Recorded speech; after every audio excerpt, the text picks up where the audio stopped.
Welcome students. Class 8-এর পরিবেশ ও বিজ্ঞান বইয়ে 134 পাতায় 134 পাতায় দেখো 4 নম্বর তোমাদের একটা চ্যাপ্টার আছে। সেই চ্যাপ্টারের নামটা হচ্ছে প্রকৃতিতে ও জীবজগতে বিভিন্ন রূপে কার্বন যৌগের অবস্থান। আমরা এই 4 নম্বর চ্যাপ্টারটাই শুরু করলাম। কার্বন যৌগের অবস্থান এই বিষয়ের উপর আমরা আলোচনা করব। তো আগে তোমাদের যত ক্লাস 8-এ যত আমরা পরিবেশ বিজ্ঞানের উপর যা যা ভিডিও দিয়েছি আশা করি তোমরা দেখেছো, আর যে প্রশ্নগুলো দিয়েছি সেগুলো খাতায় করে রেখেছো। ঠিক আছে, আমরা এই চ্যাপ্টারটা শুরু করছি। এই চ্যাপ্টারে শুরু করার প্রথমেই আমরা বলবো যে আলাদা করে এই তোমাদেরকে কার্বন যৌগ সম্পর্কে কেন পড়তে বলছে। ঠিক আছে, তোমরা বইয়ে 134 পাতা বের করবে, একটা খাতা বের করে রাখবে। তুমি কার্বনের যৌগ বলতে গেলে তোমার প্রথমে কোন যৌগটার কথা মনে আসে? ঠিক ধরেছো, কার্বন ডাই অক্সাইড CO2। আর কি মনে আসে? Carbon monoxide CO। আর কি মনে আসে? Carbonic acid H2CO3। আর কি মনে আসে? Calcium carbonate CaCO3। ঠিক আছে, আর কি মনে আসতে পারে? Sodium carbonate Na2CO3। দেখো, এই প্রত্যেকটা যৌগ কার্বন আছে, এখানে কার্বন আছে, এখানে কার্বন আছে, এখানে কার্বন আছে, এখানে কার্বন আছে, এইরকম প্রচুর যৌগ আছে যে যৌগগুলো সম্পর্কে তোমরা আগে কিছু ধারণা পেয়েছো। ঠিক আছে, তাহলে তোমাদেরকে এইরকম ভাবে আগে কার্বন যৌগ সম্পর্কেই কেন তোমাদেরকে আলাদাভাবে একটা চ্যাপ্টার দিল। কার্বন যৌগ সম্পর্কে তুমি ভবিষ্যতে তোমাকে পড়তেই হবে, ক্লাস 8 থেকেই তোমাদেরকে দেওয়া। আমি কারণটা বলছি, প্রকৃতিতে আর জীবজগতে এই কার্বনের এই যে যৌগ এত বেশি আছে, আর আমরা এত যা যা ব্যবহার করি তার 95% বা তার থেকেও বেশি যদি আমরা বলি যা ব্যবহার করি সেগুলোর মধ্যে কার্বন মৌলটা আছে। তোমরা পরমাণু চ্যাপ্টারে কার্বনের পারমাণবিক সংখ্যা পড়েছিলে, প্রোটন সংখ্যা 6 এবং এটা পড়েছিলে যে এর প্রথম কক্ষে কটা ইলেকট্রন থাকে? 2টি ইলেকট্রন। পরের কক্ষে কটি ইলেকট্রন থাকে? 4টি ইলেকট্রন। প্রথম কক্ষে 2টি, পরের কক্ষে 4টি, মানে এরকম হচ্ছে 6টা প্রোটন প্লাস এই প্রথম কক্ষে এখানে আছে 2টি ইলেকট্রন, তারপরের কক্ষে ইলেকট্রন আছে 4টি, 1 2 3 4। ঠিক আছে, তাহলে এই যে আমি তোমাদেরকে এই যে পরমাণু নিউক্লিয়াসের এই যে গঠনটা দিলাম, এই গঠনটা দেওয়ার কারণটা কি? এই মৌলটার এইরকম ইলেকট্রন বিন্যাসের জন্য, মানে ইলেকট্রন এইভাবে থাকে, বাইরে থাকে কটা? 4টে।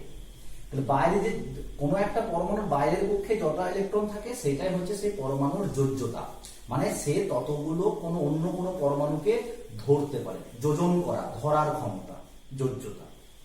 তাহলে 4 জনকে ধরতে পারে। এবার 4 জনকে কিভাবে ধরবে? এই যে কথাটা বলছি আমি, এর উপর ভিত্তি করে কার্বন অন্য কোনো পরমাণুর সঙ্গে বা কার্বনের সঙ্গে পরপর যুক্ত হতে থাকে। এবার কার্বন পরপর যুক্ত হয়ে গিয়ে অনেক রকমের যৌগ উৎপন্ন করে।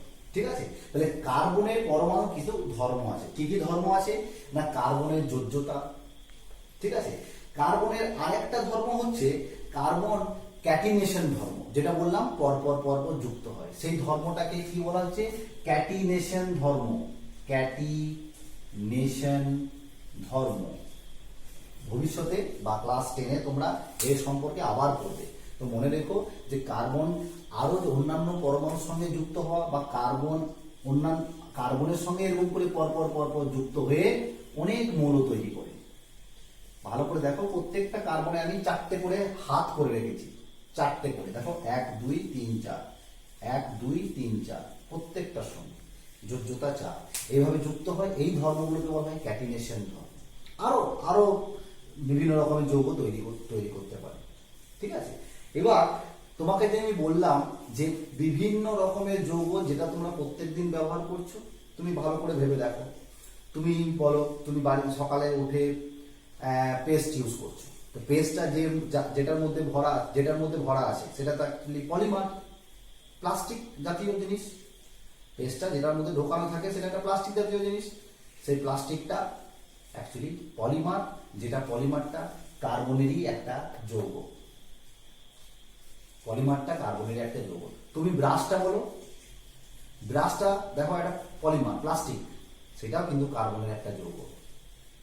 ঠিক আছে, এবার তো তুমি তোমার পেস্ট করা হয়ে গেল, তুমি তোমার এরপর তুমি চা খাচ্ছ।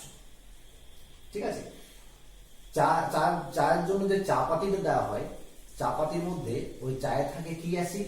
Tannic acid. পড়েছো তোমরা এটা নিচু ক্লাসে? ট্যানিক অ্যাসিড একটা জৈব অ্যাসিড। জৈব অ্যাসিড কেন? কারণ সেগুলো কার্বনের যৌগ। কার্বন জাতীয় যৌগগুলো ম্যাক্সিমামই হচ্ছে জৈব যৌগ, জৈব অ্যাসিড, ট্যানিক অ্যাসিড।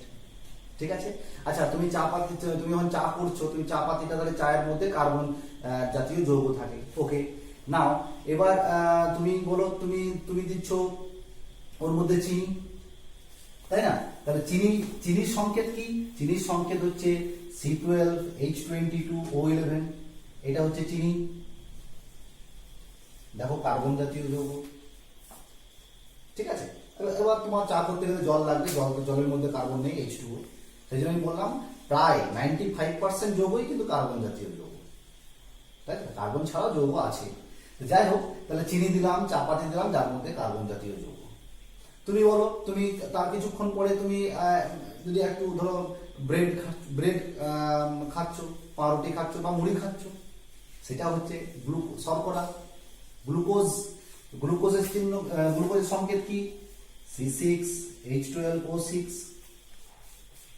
ঠিক আছে, ভাত খাচ্ছ, সেখানেও গ্লুকোজ।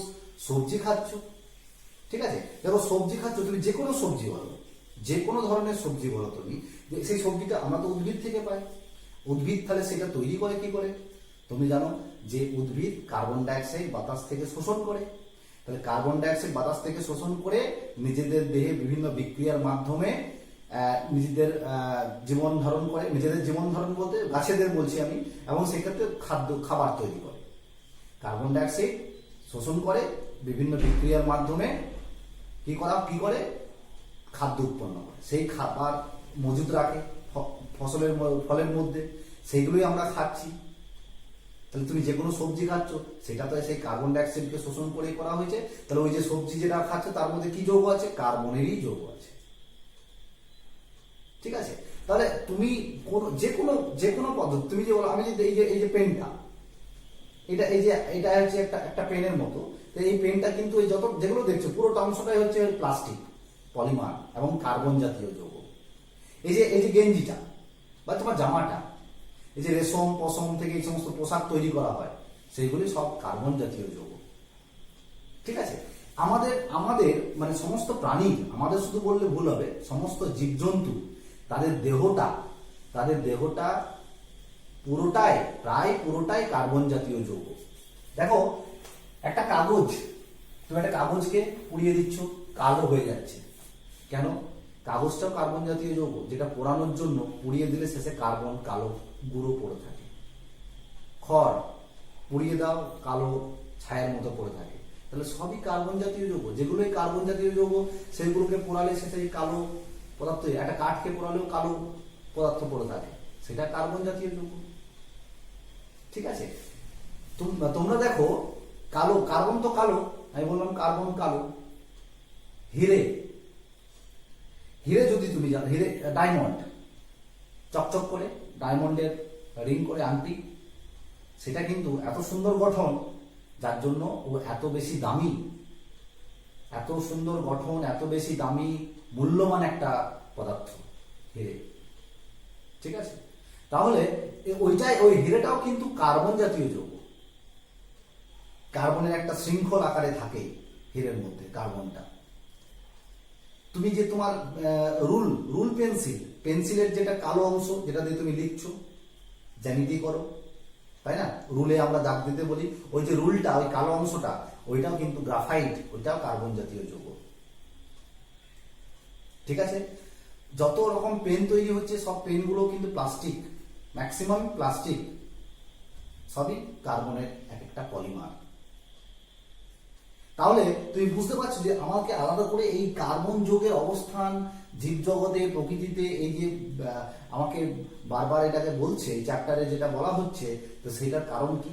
কারণ আমাদের কার্বনের এই ব্যবহার, কার্বন ছাড়া আমরা সেই ভাবতেই পারছি না। আমাদের শরীরে ডিএনএ আরএনএ, তোমাদের কিন্তু বইয়ে দেখবে 134 পাতায় আছে ডিএনএ আরএনএ এর কথা।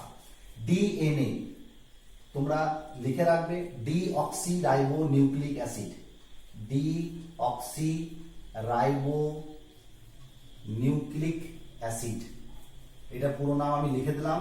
বইয়ে অনেক রকম কার্বনের যৌগের নাম দেওয়া আছে, সেগুলো অবশ্যই পড়বে। আরএনএ দেওয়া আছে, দেখো আরএনএ এর এটার নাম হচ্ছে এইটা ribo nucleic acid, ribo nucleic acid. তোমরা হয়তো বিভিন্ন সিনেমায় বা দেখে থাকবে যে ডিএনএ টেস্ট করা হয়, ডিএনএ টেস্ট বিভিন্ন জীবজন্তু, বিভিন্ন মানুষের, আলাদা আলাদা মানুষের এক একজনের আলাদা আলাদা ডিএনএ হয়। ডিএনএ কেমন দেখতে হয় দেখো, তোমাদের বইয়ে ছবি দেওয়া আছে, ঠিক এইরকম টাইপের, এইরকম টাইপের। এইগুলোকে, এই গঠনগুলোকে হেলিক্স গঠন বলা হয়, হেলিক্স, হেলিক্স স্ট্রাকচার। যাই হোক, এগুলো অতটা তোমাদের দরকার নেই, জাস্ট গঠনটা দেখো, তোমাদের বইয়ে খুব সুন্দরভাবে 134 পাতায় ছবি দেওয়া আছে। ঠিক আছে? তাহলে ডিএনএ, আরএনএ, তাছাড়া এটিপি, আমাদের যে শক্তি, আমাদের শরীরে বিভিন্ন রকম কাজকর্ম করার জন্য যারা শক্তি যোগান দেয়, সেটা হচ্ছে এটিপি। এটিপির পুরো নাম হচ্ছে adenosine triphosphate, adenosine triphosphate. Try মানে তিনটে ফসফেট থাকে, ফসফেট গ্রুপ, অ্যাডিনোসিন ট্রাইফসফেট, এরকম কিছু কিছু নাম দেওয়া আছে, ইত্যাদি ইত্যাদি।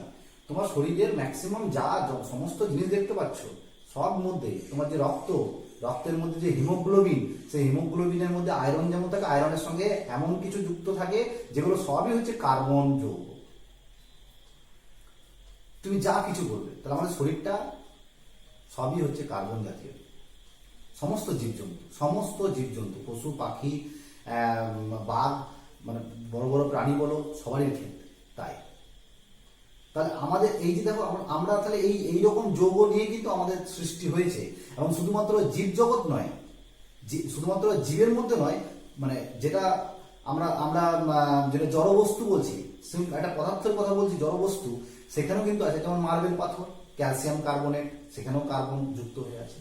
তাহলে আমরা এরপর আমরা কি দেখবো? আমরা দেখবো যে এই যে কার্বনের এত রকমের যৌগ প্রকৃতিতে এতভাবে আছে, তাহলে এত যৌগ তৈরি হলো কি করে, তাই না? এত পরিমাণ যৌগ তৈরি হলো, মানে পৃথিবী যখন সৃষ্টি হয়েছিল তখনই কিন্তু এগুলো সব তৈরি হতে শুরু করেছে। তাহলে কার্বন কেন এরকম তৈরি করতে থাকলো? তার জন্য আমি বললাম কার্বনের বিশেষ ধর্ম আছে, কার্বনের যোজ্যতা চার, আর কার্বনের ক্যাটিনেশন ধর্ম।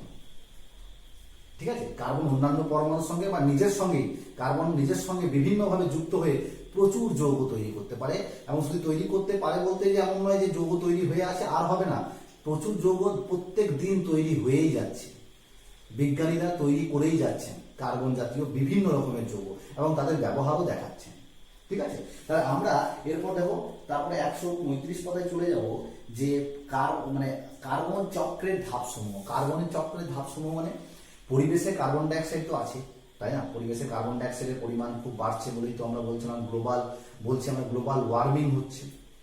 পরিবেশে কার্বন ডাইঅক্সাইডের পরিমাণ বাড়ছে, তার জন্য বিশ্ব উষ্ণায়ন হচ্ছে, পৃথিবীর উষ্ণতা বেড়ে যাচ্ছে।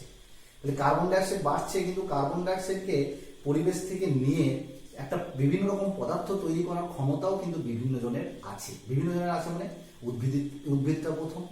কারণ আমরা কি করি আমরা বলি পরিবেশকে বাঁচানোর জন্য কি লাগাও? গাছ লাগাও। গাছ কি করে? কার্বন ডাইঅক্সাইডকে শোষণ করে, কার্বন ডাইঅক্সাইড গ্যাসটাকে শোষণ করে। তাহলে পরিবেশ থেকে কার্বন ডাইঅক্সাইড কারা নিচ্ছে? দেখো 135, তার 135 পাতায় 135 পাতায় খুব সুন্দর দেখো ছবি দিয়ে দেখানো আছে, বলা আছে যে গাছ, বিভিন্ন শ্যাওলা, সায়ানোব্যাকটেরিয়া, এগুলো কি করে? সবাই সালোক সংশ্লেষ, ফটোসিনথেসিস প্রক্রিয়ায় কি করছে? কার্বন ডাইঅক্সাইডকে গ্লুকোজে পরিণত করছে। এরা সবাই কি করছে? কার্বন ডাইঅক্সাইডকে গ্লুকোজ মানে C6H12O6 এ পরিণত করছে। খাবার তৈরি করছে নিজেদের দেহে, ঠিক আছে। তাহলে এইরকম ভাবে এই যে নিজে এদেরকে কার্বন ডাইঅক্সাইডকে নিজের মধ্যে নিয়ে নিচ্ছে, এটাকে বলছে কার্বন আত্তীকরণ, কার্বন অ্যাসিমিলেশন, ঠিক আছে। তাহলে বিভিন্ন রকম যৌগ, বিভিন্ন রকম ব্যাকটেরিয়া বলছে কার্বন মনোক্সাইডকেও শোষণ করে।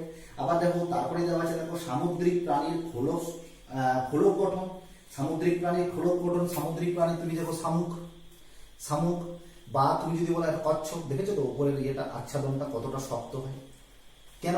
ওর মধ্যে যে ক্যালসিয়াম কার্বনেট ওর উপর জমে যায় একদম শক্তভাবে, সুন্দরভাবে বলে লেখা আছে ক্যালসিয়াম কার্বনেট কার্বন ডাইঅক্সাইডকে বাতাস থেকে শোষণ করে, উপরের গায়েও ক্যালসিয়াম কার্বনেট জমে। এবারে বাতাসে শোষণ করে মানে কি, ওই যে শামুক, কচ্ছপ, এগুলো সমুদ্রের জলে বাতাসে কার্বন ডাইঅক্সাইড আর সমুদ্রের জলে লবণের সঙ্গে বিক্রিয়া করে ওই আচ্ছাদনটা তৈরি হয়।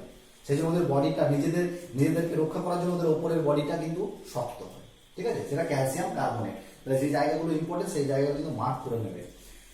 তাছাড়া দেখো বিভিন্ন রকম যৌগ আছে, যেমন হচ্ছে যেমন ক্যালসিয়াম কার্বনেট, ম্যাগনেসিয়াম কার্বনেট, চুনা পাথরের গুহা, ক্যালসিয়াম কার্বনেট, দেখো দুটো গুহার ছবি দেওয়া আছে খুব সুন্দর, একটা হচ্ছে স্ট্যালাকটাইট, একটা হচ্ছে স্ট্যালাগমাইট। উপর থেকে যেটা ঝুলছে সেটা হচ্ছে স্ট্যালাকটাইট, আর নিচ থেকে ওঠা যেগুলো সেগুলো হচ্ছে স্ট্যালাগমাইট। এরকম বিভিন্ন রকম যৌগ জাস্ট তোমাদেরকে জানিয়েছে যে পরিবেশ থেকে কার্বন ডাইঅক্সাইড শোষণ করে কিরকম বিভিন্ন জীবজগৎ বা বিভিন্ন জড়বস্তু কিভাবে তৈরি হয়েছে, ঠিক আছে।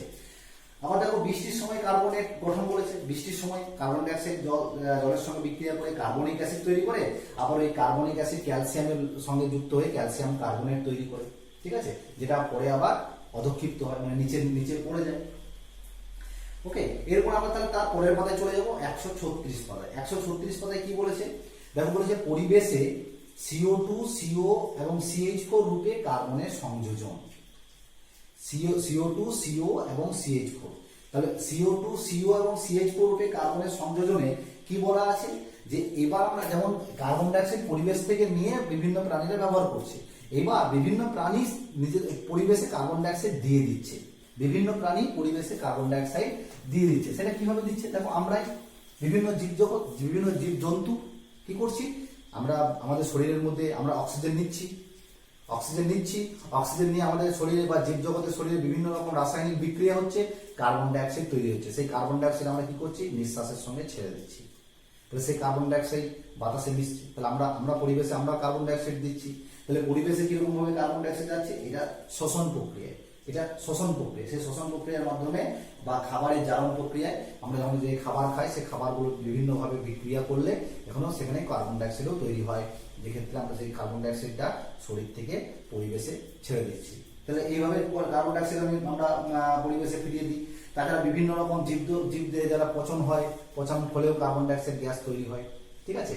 বিভিন্ন বস্তুকে পোড়ানোর জন্য তুমি যেটা কাঠকে পোড়াও, তুমি যেটা কাগজ পোড়াও, তুমি যদি গাছের পাতা পুড়িয়ে দাও, শুকনো পাতা, তাহলে সেক্ষেত্রে সেখানে পুড়লেও কিন্তু কার্বন ডাইঅক্সাইড তৈরি হয়, গ্যাস। তাহলে সেই গ্যাসটাও কিন্তু পরিবেশে যাচ্ছে। তাহলে বিভিন্ন জীবদের, মৃত জীবদের ব্যাকটেরিয়া, ছত্রাকের মাধ্যমে, জৈব বস্তুর পচন ও অন্যান্য পরিবর্তনের মাধ্যমেও কিন্তু আমরা পরিবেশে কার্বন ডাইঅক্সাইড ছেড়ে দিচ্ছি। তাহলে কার্বন ডাইঅক্সাইড আমরা বিভিন্নভাবে পরিবেশে ছেড়ে দিচ্ছি, তাই তো। আবার দেখো মিথেন বলে একটা গ্যাস আছে, CH4 মিথেন। এটা কি হয়, পচা জায়গায়, পচা জলাভূমিতে কিন্তু এরকম গ্যাস তৈরি হয়, পচা জলাভূমি, মিথেন গ্যাস। শুধু পচা জলাভূমি বললেই ঠিক বলা হবে না, বিভিন্ন রকম ওই যে কারখানা, বিশেষ করে যেমন কয়লা খনিগুলোতে, কয়লা খনির মধ্যে কিন্তু তখন তো অনেক কিছু উদ্ভিদ চাপা পড়ে এই সমস্ত কয়লাগুলো তৈরি হয়েছে। তো এই যে ওদের মধ্যেও কিন্তু এই মিথেন গ্যাস কিন্তু ওর মধ্যে পাওয়া যায়। বিভিন্ন পচা জায়গায়ও কিন্তু মিথেন গ্যাস পাওয়া যায়। পচা জায়গায় পাওয়া যায় বলে বেশিরভাগ এই মিথেন গ্যাসটাকে মার্স গ্যাস বলা হয়, মার্স, MARSH, মিথেনকে মার্স গ্যাসও বলা হয়, পচা জলাভূমিতে পাওয়া যায় বলে। তাহলে ওই মিথেন গ্যাসও কিন্তু তাহলে পরিবেশে যাচ্ছে। আবার দেখো গোবর গ্যাস, যেটা আমরা ওই গোবরটাকে এক জায়গায় রেখে দিয়ে সেইখান থেকে একটা পাইপ লাগিয়ে ওখান থেকে মিথেন গ্যাসটাকে আমরা রান্নার কাজে ব্যবহার করি, ঠিক আছে। ওই একটা যে প্ল্যান্ট তৈরি করা হয়, ওই সিস্টেমেও কিন্তু গোবর থেকে মিথেন গ্যাস তাহলে পরিবেশে বেরিয়ে আসছে, ঠিক আছে। তাহলে এইরকম ভাবে বিভিন্ন রকম আমরা পরিবেশের মধ্যে আমরা কার্বন ডাইঅক্সাইড বা কার্বন মনোক্সাইড বা মিথেন গ্যাস আমরা পরিবেশে ত্যাগ করছি। বিভিন্ন যানবাহন চালনা করে, মোটরসাইকেল বা বড় বড় গাড়ি যেগুলো যাচ্ছে, তার মধ্যে যে ওই যে পাইপ থেকে, যেটা সাইলেন্সার পাইপ থেকে যেটা ধোঁয়াটা বেরোচ্ছে, তার মধ্যেও কিন্তু অনেক রকমের গ্যাস বেরোয়। তার মধ্যে কার্বন ডাইঅক্সাইড আছে, কার্বন মনোক্সাইড আছে, সালফার ডাইঅক্সাইড আছে, ঠিক আছে, বিভিন্ন রকম গ্যাস কিন্তু সেখানেও আমরা পরিবেশে ত্যাগ করছি। আবার আরেকটা জিনিস আছে যে সমুদ্র শোষিত CO2 মুক্তি, মানে কিরকম হয়, অনেক সময় সমুদ্রের জল, তোমাদের এই জায়গাটা বইয়ে এই জায়গাটা তোমাদের কারেকশন করেছে, যেটা লেখা আছে সমুদ্রে শোষিত CO2 মুক্তি। সমুদ্রে শোষিত CO2 মুক্তি মানে সমুদ্রের জল কার্বন ডাইঅক্সাইড শুষে নেয়, ঠিক আছে। আগে বই লেখা ছিল কত পার্সেন্ট শুষে নেয়, কিন্তু বিজ্ঞানী দেখেছেন পার্সেন্টেজটা ঠিক নেই, সেই জন্য এখন বলা আছে বইটাতে দেখো বেশ খানিকটা অংশ শুষে নেয় সমুদ্রের জল। তাহলে এটা একটা খুব ভালো জিনিস, কার্বন ডাইঅক্সাইড পরিবেশে বেড়ে যাচ্ছে। সমুদ্র তো আমাদের তো 3 ভাগ জল সমুদ্র, তাহলে সমুদ্রের জল যদি কার্বন ডাইঅক্সাইড শুষে নেয় তাহলে এটা খুব ভালো। তাহলে কার্বন ডাইঅক্সাইড শুষে নেয়, কিন্তু বাতাসে কার্বন ডাইঅক্সাইড পরিমাণ ততটা বাড়তে পারে না, ঠিক আছে। এই যে দেখো বিভিন্ন রকম সমুদ্রের জলে যে কার্বন, বিভিন্ন রকম ব্যাকটেরিয়া বা বিভিন্ন রকম যে শৈবাল জাতীয় পদার্থ থাকে, তারা কিন্তু কার্বন ডাইঅক্সাইড শোষণ করে এবং সেই কার্বন ডাইঅক্সাইড পরিমাণ কিন্তু আবার ওইটা ভেঙে দিয়ে কিন্তু ওখান থেকে আবার কার্বন ডাইঅক্সাইড তৈরি করতে পারে। তাহলে সামুদ্রিক প্রাণীর খোলকের দহন, শামুক, ঝিনুক এদের মৃত্যুর পর দেখো সেই খোলকগুলোকে কি করে দেয়, পুড়িয়ে দেয়। সেই খোলকগুলো পোড়ালেও কিন্তু কার্বন ডাইঅক্সাইড তৈরি হয়। আমি একটু আগে বললাম যে শামুক, ঝিনুক এদের উপরে যে আচ্ছাদনটা তৈরি হয় সেটা কিসের আচ্ছাদন, ক্যালসিয়াম কার্বনের। একে যদি পুড়িয়ে দেওয়া হয়, এটা পুড়িয়ে দেওয়ার চিহ্ন বলছে হিট, তাহলে এটা কি তৈরি করে, CaO plus CO2 carbon dioxide gas. তাহলে এই খোলকগুলোকে পুড়িয়ে দিলেও কিন্তু কার্বন ডাইঅক্সাইড গ্যাস তৈরি হয়, ঠিক আছে। তাহলে আমরা পরিবেশ থেকে যেমন বিভিন্ন রকম গ্যাস আমরা ত্যাগ করি, আমরা আমাদের পরিবেশ যেমন বিভিন্ন রকম গ্যাস আমরা ত্যাগ করি, ছেড়ে দিই, ঠিক সেরকম পরিবেশ থেকেও আমরা বিভিন্ন রকম গ্যাস বা জীবজগৎ বিভিন্ন রকম গ্যাসকে শোষণ করি, এবং সেটা বেশিরভাগ ক্ষেত্রে আমরা কি জাতীয় যৌগ দেখছি, এই কার্বন জাতীয় যৌগ, ঠিক আছে। তাহলে কার্বন জাতীয় যৌগের প্রতি আমরা একে অপরের উপর কি নির্ভরশীল, তাই না। প্রথম নির্ভরশীল তো বুঝতেই পারছো, গাছ যদি আমরা বলি আমাদের উপর নির্ভরশীল, আমরা কার্বন ডাইঅক্সাইড দিচ্ছি, তাহলে উল্টো ভাবে আমরা এটাও বলতে পারি আমরা গাছেদের উপর নির্ভরশীল, আমরা গাছেদের কাছ থেকে আমরা অক্সিজেনটা পাচ্ছি, ঠিক আছে, খাবার পাচ্ছি, ঠিক আছে। তাহলে এইরকম আমরা কার্বনের এই যে বিভিন্ন রকম পদার্থের ব্যাপারটা বললাম, এই পদার্থটা অ্যাকচুয়ালি কার্বনের এই ইম্পর্টেন্স, এটা বোঝানো যায় যে কার্বনের গুরুত্বটা কত, কার্বনের গুরুত্বটা কত। সেই জন্য আমরা এরকম করে এই চ্যাপ্টারটা নতুন পড়ছি যে কার্বন যৌগের অবস্থান, ঠিক আছে। তাহলে এই যে কার্বন যৌগের অবস্থান, কার্বন বিভিন্ন কত রকম ভাবে থাকে, কোথায় কোথায় থাকে, সেটা তো আমরা খুব সামান্য এই ছোট ভিডিওর মধ্যে বলা সম্ভব নয়। এত রকমের যৌগ তৈরি হচ্ছে দিন দিন, আর এত যৌগ আছে প্রকৃতিতে, ঠিক আছে। তো তোমাদেরকে যদি একটা সংখ্যার দিক দিয়ে বলি, প্রায় 30 লক্ষ কার্বনের যৌগ আছে, প্রায় 30 লক্ষ কার্বনের যৌগ আছে, ঠিক আছে। আবার কার্বন ছাড়া যৌগ কিন্তু অতটাও নেই, সেটা যে কার্বন ছাড়া যৌগ হয়তো 1 লক্ষ বা 2 লক্ষ হতে পারে, কিন্তু প্রায় 30 লক্ষ যৌগ কিন্তু কার্বনের আছে, ঠিক আছে। তাহলে কার্বনের এই ইম্পর্টেন্স, কার্বনের এই যে বিশেষ ধর্ম, এর উপর ভিত্তি করে আমরা প্রথমে একটা ভূমিকা, একটা ইন্ট্রোডাকশন আমরা বললাম। এরপরে আমরা দেখব যে বহুরূপতা, এরপরে আমরা দেখব বহুরূপতা।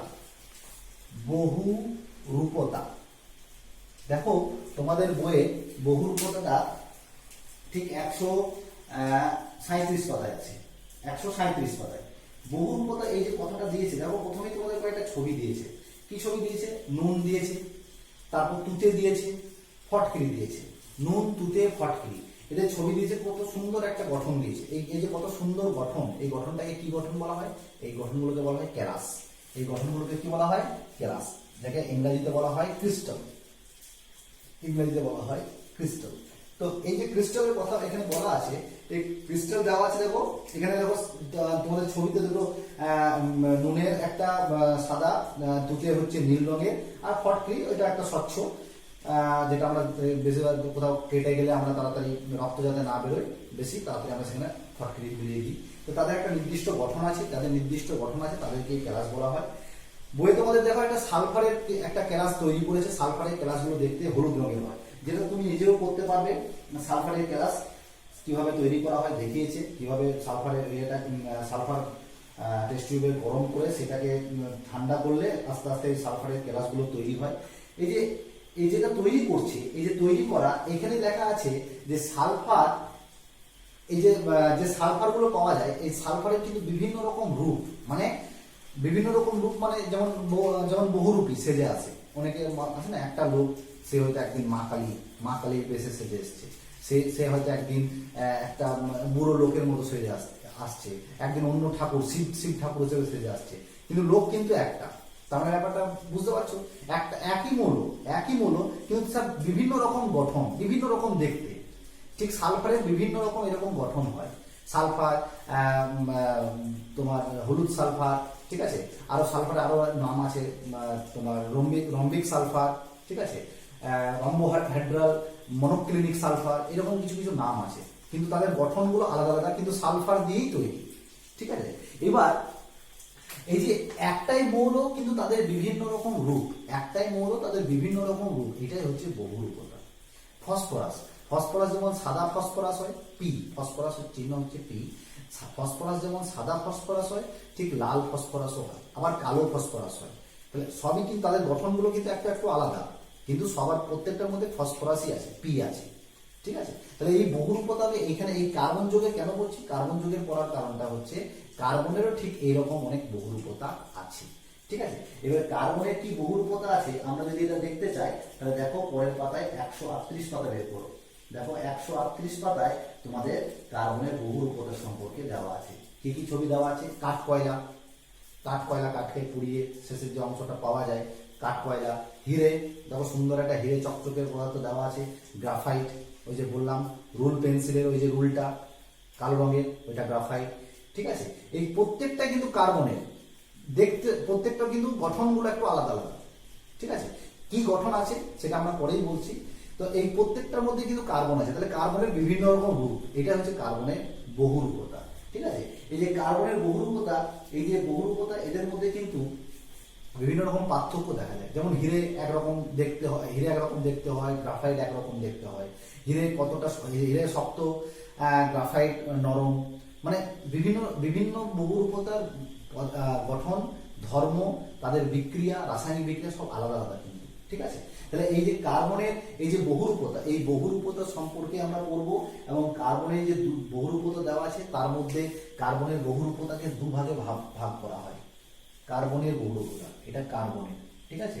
আমরা আজকে যেটা পড়বো সেটা হচ্ছে হীরক আর গ্রাফাইট, এই দুটো বহুরূপতা আমরা পড়বো। এই যে কার্বনের এই যে বহুরূপতা, এখানে আমার হীরক আর গ্রাফাইট লেখার থেকে আমি প্রথমে একটু লিখি, এখানটা আমি লিখি নিয়তাকার যাদের নির্দিষ্ট আকার আছে, ঠিক আছে, আর একটা হচ্ছে অনিয়তাকার যাদের নির্দিষ্ট আকার নেই, মানে ঠিকঠাক গঠন নেই। নিয়তকারের মধ্যে আমি এবারে ভাগ করব দুটো, যেটা আমরা লিখেছিলাম প্রথমে, একটা হচ্ছে হীরক আর একটা হচ্ছে গ্রাফাইট। তবে মনে রেখো এইটা আরো আছে, আর একটা হচ্ছে ফুলারিন, একদম লেটেস্ট, খুব বেশি দিনের আবিষ্কার নয়, তার নাম হচ্ছে গ্রাফিন। মনে রাখবে এটা গ্রাফিন, ঠিক আছে। আমরা হীরক আর গ্রাফাইটের উপর একটু বেশি করে পড়বো, ফুলারিন গ্রাফিনটাও আমরা একটু জানবো, ঠিক আছে। হীরক, গ্রাফাইট, ফুলারিন, গ্রাফিন এগুলো সবই আলাদা আলাদা দেখতে, সবারই কিন্তু গঠন আলাদা আলাদা, কিন্তু সবারই মধ্যে কি আছে? কার্বন। সবারই মধ্যে কার্বনই আছে। কার্বনের বিভিন্ন ভাবে সেজে গুজে আছে, কোথাও কার্বন মা কালীর মতো, কোথাও কার্বন শিবের মতো, কোথাও কার্বন অন্য ঠাকুরের মতো, এরকম ব্যাপার, বুঝতে পারলে? তাহলে এইগুলোই হচ্ছে বহুরূপতা।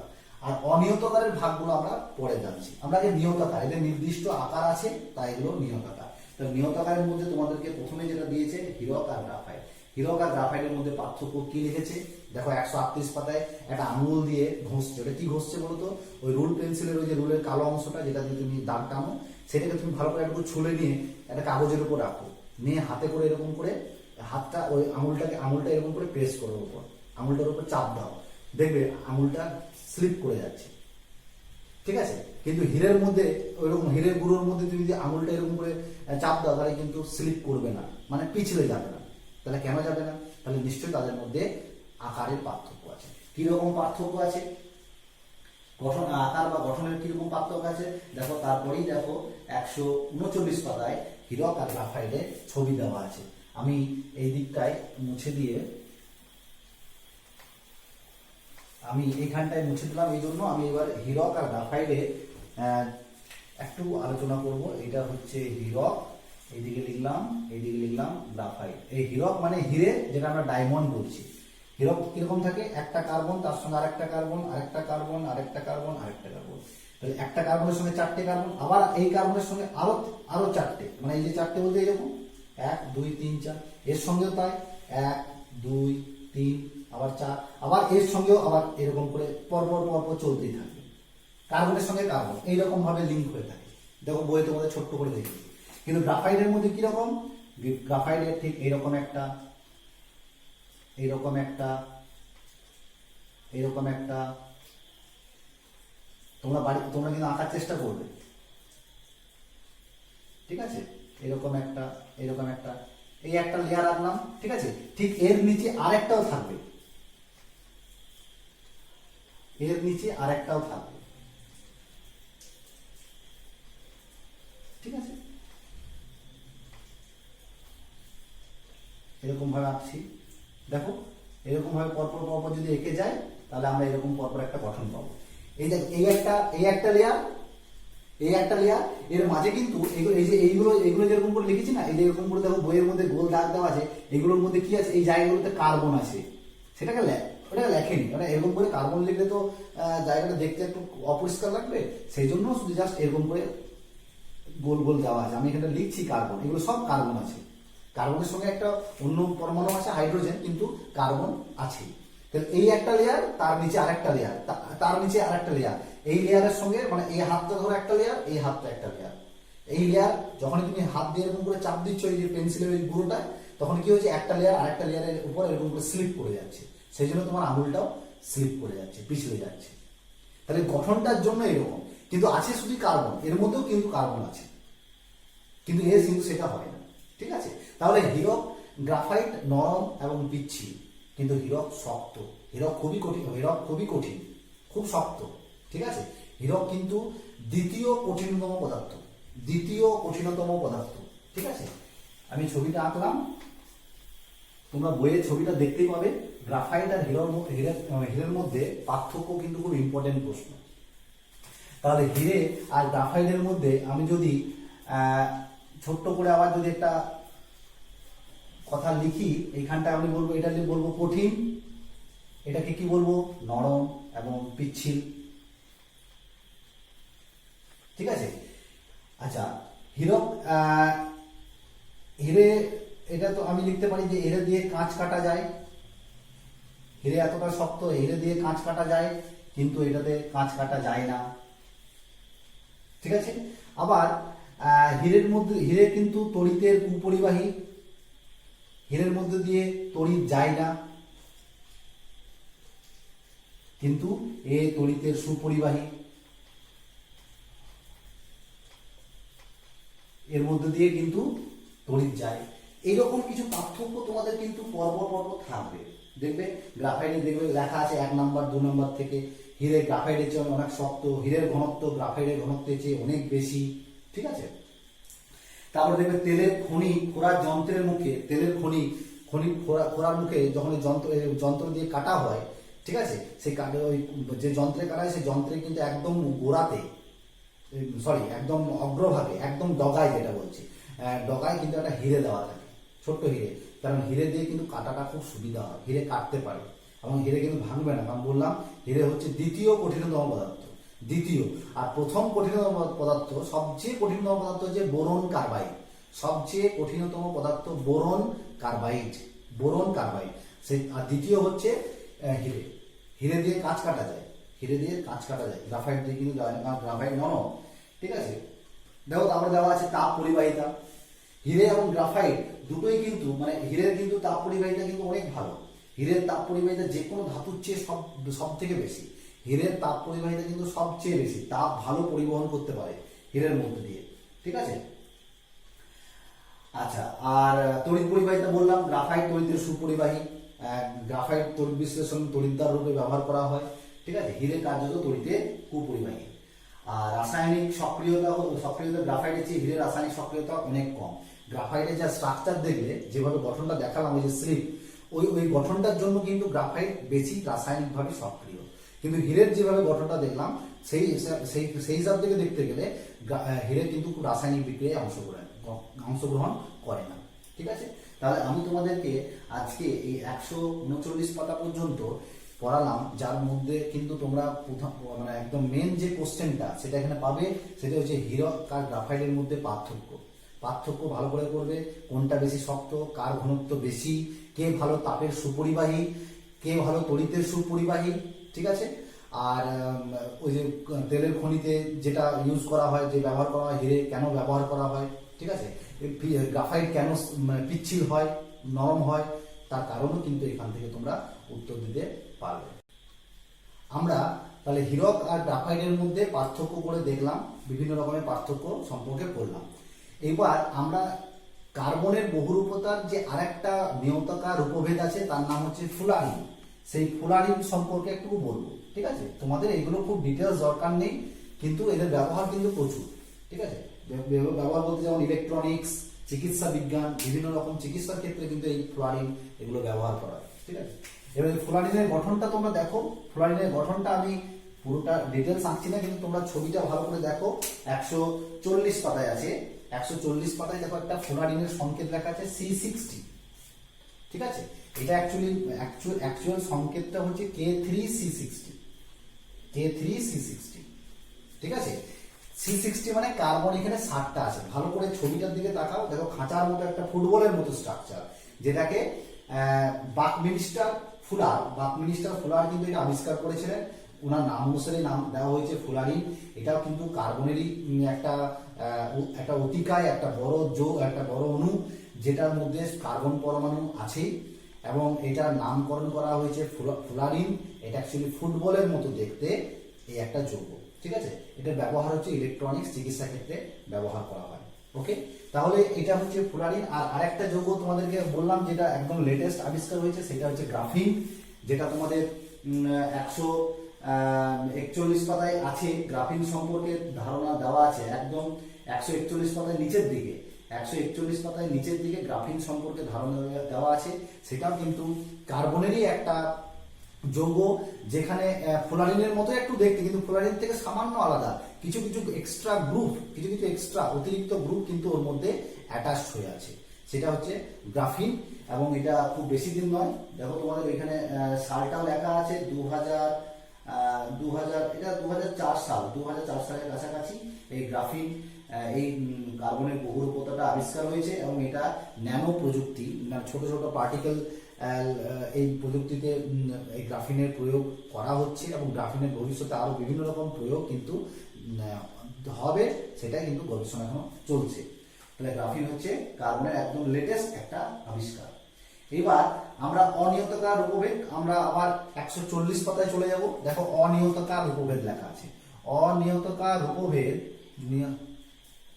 নিয়তাকার রূপভেদের মধ্যে কি কি পাবে? অনিয়তাকার রূপভেদের মধ্যে পাবে কোক, ঠিক আছে, গ্যাস কার্বন, কাঠ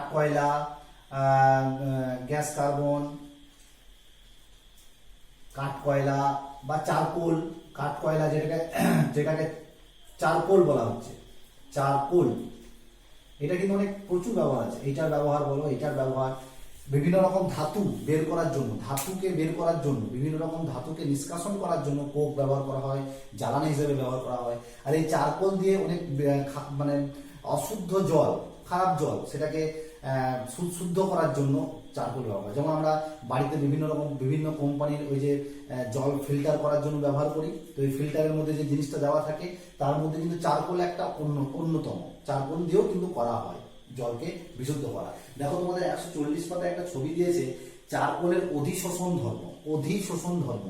মানে চারকোল ওই অশুদ্ধ জিনিসগুলোকে নিজের কাছে আটকে নেয়। কিভাবে আটকে নেয় তার একটা পরীক্ষা করেছে। কি পরীক্ষা করেছে?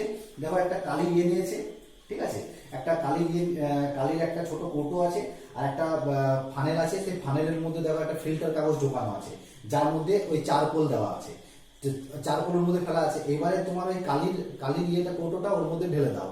ঢেলে দিলে কি হবে? ওই চারকোলের গায়ে ওই কালির সমস্ত কণাগুলো আটকে যাবে।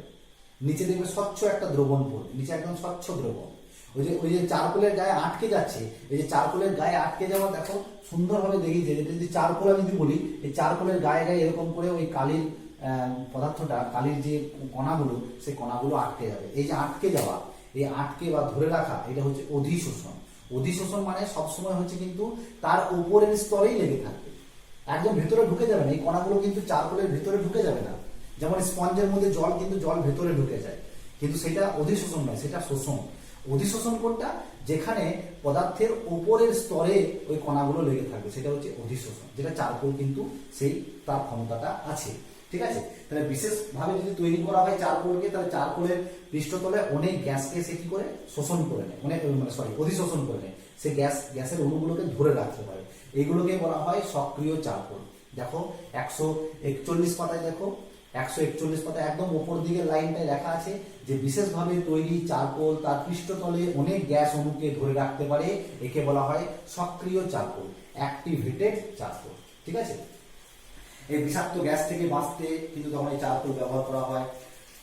তারপর এই চারকোল তৈরি হয় কি করে? না, উদ্ভিজ্জ পদার্থ মানে কাঠ, চিনি, নারকোলের খোসা বা প্রাণীজ পদার্থ, রক্তহার এদেরকে যদি পোড়ানো হয়, এদেরকে অক্সিজেনের অনুপস্থিতিতে, মানে অক্সিজেনের উপস্থিতিতে পোড়ালে হবে না, অক্সিজেনের অনুপস্থিতি, অক্সিজেন ছাড়া পোড়াতে হবে, তাহলে উত্তপ্ত করলে চারকোল পাওয়া যায়। ঠিক আছে, তাহলে কার্বনের এই বিভিন্ন রূপভেদ গুলো দেখলাম। আর একটা রূপভেদ দেখলাম গ্যাস কার্বন। এই গ্যাস কার্বন কিন্তু ব্যাটারি বা তড়িৎ কোষের ক্ষেত্রে ব্যবহার করা হয়। গ্যাস কার্বনও কিন্তু তড়িতের সুপরিবাহী। কার্বনের নিয়তকার আর অনিয়তকার যে রূপভেদ, তার পুরো একটা ছক, সুন্দর একটা ছক করে দেওয়া আছে। তোমরা কিন্তু খাতায় এটা অবশ্যই করবে প্র্যাকটিস। ঠিক আছে, কার্বনের একটা ছক করে দেওয়া আছে। দেখো 141 পাতায় কার্বনের বহুরূপতা লেখা আছে। কার্বনকে দুভাগে ভাগ করেছে, একটা নিয়তকার, একটা অনিয়তকার। নিয়তকারকে 3 ভাগে ভাগ করেছে, একটা হিরে, গ্রাফাইট আর একটা ফ্লোরিন। তোমরা 4 ভাগে করবে, হিরে, গ্রাফাইট, ফ্লোরিন, তার সঙ্গে গ্রাফিনটাও লিখে দেবে, অসুবিধা নেই। অনিয়তকারে 4 ভাগ করেছে, চারকোল, ভূষাকালি, কোক, গ্যাস কার্বন। ঠিক আছে, তো আবার চারকোলে 2 ভাগ, উদ্ভিজ্জ, প্রাণীজ। উদ্ভিজ্জের আবার 2 ভাগ, কাঠ কয়লা, শর্করা কয়লা। প্রাণীজ 2 ভাগ, অস্থি অঙ্গার মানে হাড়কে পোড়ালে, আর একটা হচ্ছে রক্ত অঙ্গার, রক্তকে পোড়ালে। ঠিক আছে, তাহলে এই প্রত্যেকটা যাই দেখো এগুলো ব্যবহার করছি, সবের মধ্যে কি আছে? কার্বন আছে। এই যে কার্বনের বিভিন্ন রকম রূপ। ঠিক আছে, এর মধ্যে আমরা হিরে, গ্রাফাইটের পার্থক্যটা বললাম, খুব ইম্পর্টেন্ট। গ্রাফাইট তড়িৎ পরিবহন করতে পারে, মানে গ্রাফাইটের মধ্যে দিয়ে কারেন্ট যায়, এটা কিন্তু নিয়তকার উপভেদের মধ্যে। অনিয়তকারের মধ্যে একটা আছে, যেটা যে গ্যাস কার্বন, তার মধ্যে দিয়েও কিন্তু তড়িৎ যায়। তাহলে একটা কার্বনের অনিয়তকার উপভেদের নাম বলো যার মধ্য দিয়ে তড়িৎ চলাচল করতে পারে, তাহলে তার উত্তর হবে গ্যাস কার্বন। একটা নিয়তকার উপভেদ হচ্ছে গ্রাফাইট, যার মধ্য দিয়ে তড়িৎ চলাচল করতে পারে। হিরে হচ্ছে তাপের সব থেকে ভালো সুপরিবাহী। হিরের মধ্যে তাপ খুব ভালো যেতে পারে ঘরের উষ্ণতায়। ঠিক আছে, ওকে গরম করতে হয় না, ঘরের উষ্ণতায় ওর মধ্যে তাপ খুব ভালো যেতে পারে। তাহলে এরকম বিভিন্ন রকম ধর্ম সম্পর্কে আমরা জানলাম। যে পার্থক্যগুলো বললাম সেটা অবশ্যই করবে। বিভিন্ন রকম ধর্ম। ফ্লোরিন কি, ফ্লোরিনটা কে আবিষ্কার করেছিলেন, ফ্লোরিনের ব্যবহার। গ্রাফিন কোথায় বেশি ব্যবহার করা হচ্ছে? ন্যানো প্রযুক্তি, ন্যানো টেকনোলজি। এই যে ছোট ছোট যে যত রকমের ইলেকট্রনিক্সের জিনিস, এই যে মোবাইল ফোন কত ছোট হয়ে যাচ্ছে, তো ওর মধ্যে ছোট ছোট পার্টিকেল দেওয়া আছে, ন্যানো কণা দেওয়া আছে ওই সার্কিটটার মধ্যে। ঠিক আছে, তাহলে এই যে বিভিন্ন রকম প্রশ্ন কিন্তু এই 141 পাতা পর্যন্ত হতে পারে। তাহলে তোমাদের আমি 134 থেকে 141 পাতা পর্যন্ত পড়ালাম। কার্বনের বহুরূপতা আর কিছু কার্বন যৌগের ভূমিকা সম্পর্কে আলোচনা করলাম। ঠিক আছে, এর উপর বেশ করে আমি অবশ্যই একটা প্রশ্ন করে তোমাদেরকে দেবো, সেই প্রশ্ন উত্তর খাতায় তোমরা লিখে রাখবে। ওকে, থ্যাংক ইউ।